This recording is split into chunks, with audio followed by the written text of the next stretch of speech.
রংপুর, বগুড়া সহ অন্তত দেশের ৮টি অঞ্চলের উপর দিয়ে অস্থায়ীভাবে দমকা বা ঝড়ো হাওয়া সহ বৃষ্টি ও বজ্রবৃষ্টির আভাস মিলেছে।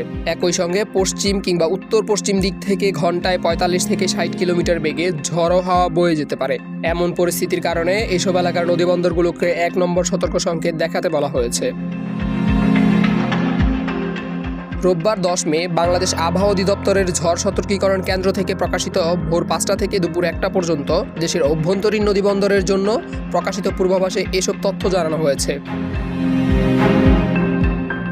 এতে বলা হয়েছে, রংপুর, দিনাজপুর, রাজশাহী, পাবনা, বগুড়া, যশোর, কুষ্টিয়া ও টাঙ্গাইল অঞ্চলের উপর দিয়ে পশ্চিম অথবা উত্তর পশ্চিম দিক থেকে ঘন্টায় ৪৫ থেকে ৬০ কিলোমিটার বেগে অস্থায়ীভাবে দমকা বা ঝড়ো হাওয়া সহ বৃষ্টি কিংবা বজ্রসহ বৃষ্টি হতে পারে। এ কারণে এসব এলাকার নদীবন্দরগুলোকে ১ নম্বর সতর্ক সংকেত দেখাতে বলা হয়েছে।